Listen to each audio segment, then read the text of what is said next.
Assalamualaikum warahmatullahi wabarakatuh. Baiklah, pada kesempatan kali ini saya akan menjelaskan tentang keterampilan menyusun skenario pembelajaran. Sebelum masuk kepada pembahasan yang pertama, yaitu konsep, strategi, skenario, dan media pembelajaran. Yang pertama, strategi. Strategi merupakan tindakan atau rangkaian kegiatan termasuk penggunaan metode dan pemanfaatan sebagai sumber daya atau kekuatan dalam pembelajaran yang disusun untuk mencapai tujuan tertentu.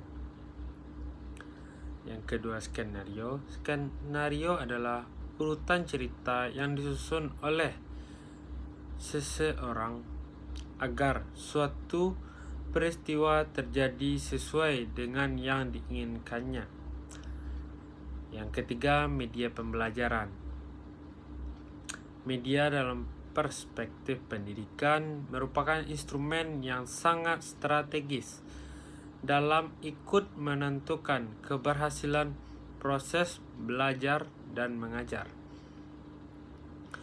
Yang kedua, strategi ekspositoris dan penemuan.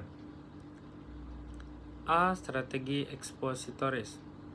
Strategi ekspositoris adalah strategi pengajaran yang dilakukan dengan memberikan keterangan terlebih dahulu tentang definisi, prinsip, dan konsep materi pelajaran serta memberikan contoh-contoh latihan pemecahan masalah dalam bentuk ceramah, demonstrasi, tanya jawab, dan penugasan. Yang kedua, strategi penemuan.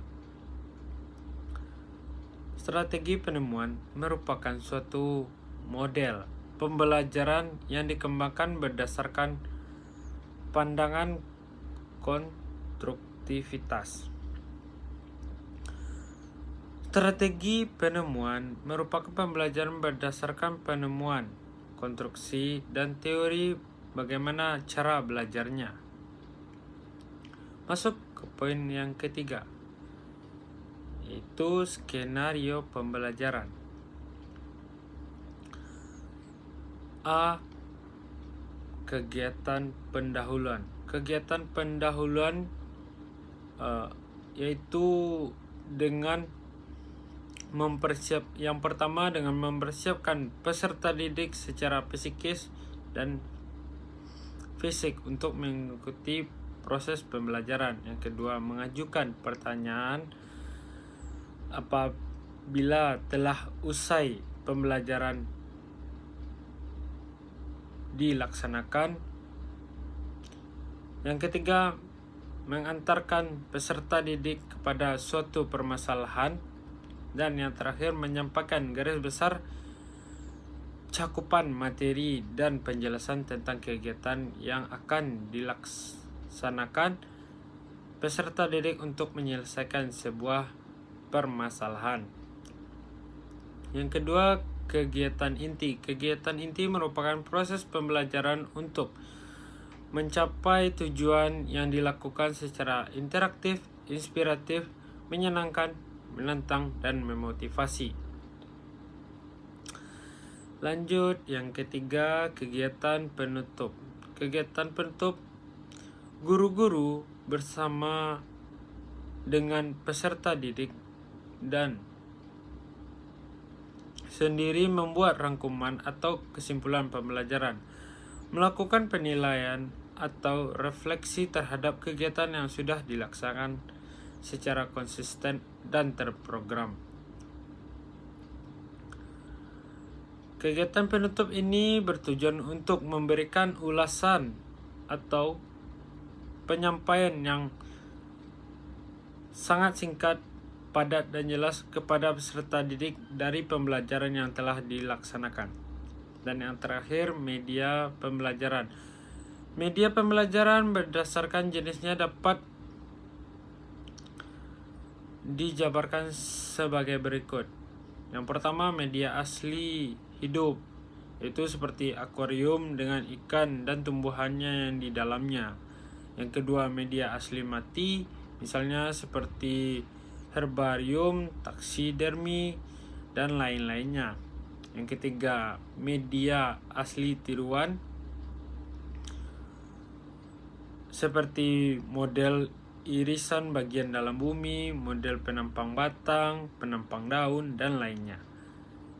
Yang keempat, media asli benda tak hidup.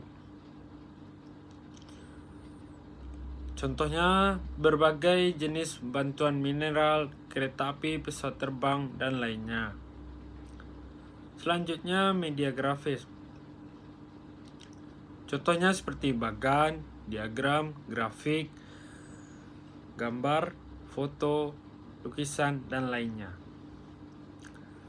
Selanjutnya, media dengar. Contohnya seperti program radio, tape recorder, piringan hitam, dan lain-lainnya. Selanjutnya, media proyeksi. Itu seperti proyeksi diam, contohnya slide, film strip, transparansi. Adapun pada proyeksi gerak, contohnya seperti film atau gambar yang hidup. Dan yang terakhir, media cetak. Contohnya seperti buku cetak, koran, majalah, dan komik. Baiklah, terima kasih. Hanya itu yang dapat saya sampaikan. Mohon maaf atas kesalahan kata. Saya akhiri dengan Assalamualaikum warahmatullahi wabarakatuh.